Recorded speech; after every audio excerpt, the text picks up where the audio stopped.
مولانا صاحب بسم اللہ الرحمن الرحیم. دیکھیے قرآن کریم نے کچھ مثالیں دے کر سمجھایا ہے کہ نور اور ظلمت، روشنی اور اندھیرا برابر نہیں ہو سکتے. فرمایا علم اور جہالت برابر نہیں ہو سکتے. فرمایا کہ دھوپ اور سایہ بھی برابر نہیں ہو سکتے. تو یہ لوگ جو کہتے ہیں کہ دو شہزادوں کی جنگ تھی، یہ دونوں برابر کیسے ہو سکتے ہیں؟ اچھا میں ایک بات اپنے علم کے لیے پوچھنا چاہتا ہوں. مجھے نہیں لگتا کہ بہت سارے لوگ 99% لوگ تو اس بات پہ بلیو کر ہی نہیں سکتے، قطعاً بھی نہیں کر سکتے. ہاں.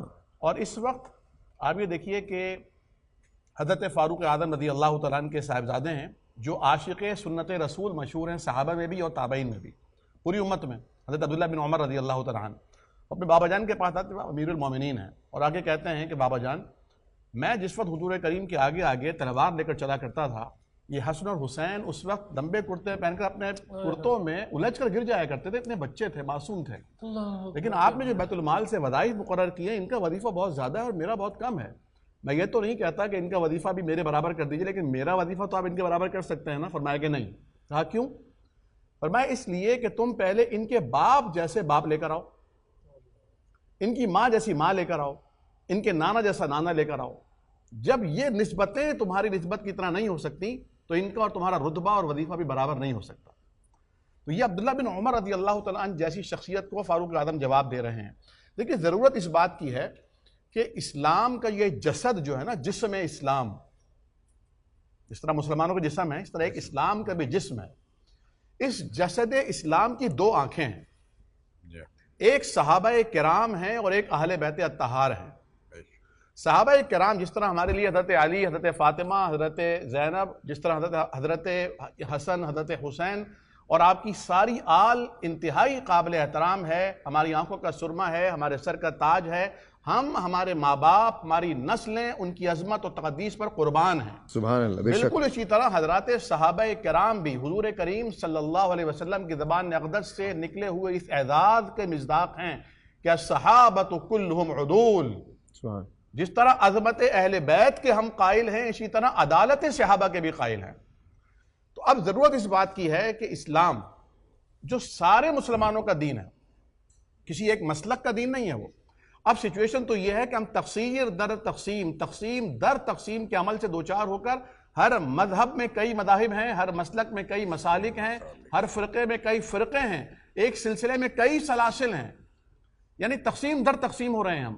اس تقسیم کو کسی طرح ختم کرنا ہے اور اس کا ایک ہی ذریعہ ہے کہ نبی کریم دیکھیں ہم نے اصل میں مسئلہ کیا ہوا ہے ساحر بھائی، ہم نے ترازو کے ایک پلڑے میں قرآن رکھا ہے، حدیث رسول رکھی ہے، اور دوسرے پلڑے میں ہم نے تاریخ رکھ دی ہے.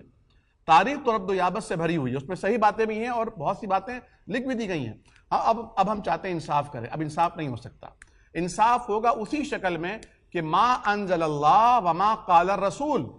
آپ قرآن کے ذریعے ایک ہاتھ میں قرآن کو پکڑ لیجئے اور ایک ہاتھ میں اسوہ رسول کو تھام لیجئے. یعنی ایک وہ قرآن جو پڑھا جاتا ہے، سنا جاتا ہے اور پڑھایا جاتا ہے، اور ایک وہ قرآن جو الفاظ کی شکل میں ہے، اور ایک وہ قرآن جو کردار کی شکل میں ہے، حضور کریم صلی اللہ علیہ وسلم کی شکل میں چلتا پھرتا قرآن. بس یہ قرآن کی یہ دو شکلیں اگر مسلمانوں کے ہاتھ میں آ جائیں تو وہ حبل اللہ المتین ہے.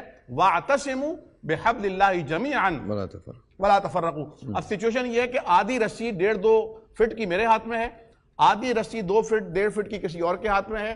یعنی اسلام کی رسی کو ٹکڑے ٹکڑے کر کے ہم سب اسے کہتے ہیں یہ حبل اللہ ہے اور آؤ اس کو تھام لو. اچھا ڈیوائیڈ کس نے کیا ہے؟ ہم نے کیا ہے؟ ہمارا بھی اس میں قصور ہے یا اور بیرونی طاقتیں بھی ہیں؟ بیرونی طاقتیں بھی ہیں، اندرونی طاقتیں بھی ہیں، ہماری خواہشات بھی ہیں، بیرونی فنڈنگز بھی ہیں، بہت کچھ اس میں عوامل ہیں. انسان کا مزاج بھی ہے.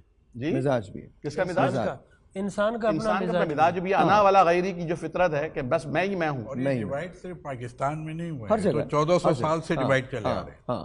یہ لیکن وہ جو بات آپ نے کی تھی نا کہ ڈیوائیڈ ہوں، اگرچہ ڈیوائیڈ کسی شکل میں، یعنی ہمیں تنوع اور ہمیں جو فرق نظر آئے، لیکن وہ اختلاف بھی آداب اختلاف کے ساتھ ہو. آداب الخلاف ایک باقاعدہ موضوع ہے جس پر بڑی کتابیں لکھی گئی ہیں کہ آپ اختلاف اگر کریں تو کس طرح کریں. یعنی اختلاف تو ہو، سلیقہ کیا ہو، اختلاف تو ہو، مخالفت نہ ہو. اپنا موقف پیش کر دیجئے، لیکن یہ نہیں کہ آپ کسی کی تکفیر کریں، آپ کسی کی تکفیر کریں، آپ مقدسات کی توہین کریں. یہ چیزیں بالکل ناقابل قبول ہیں.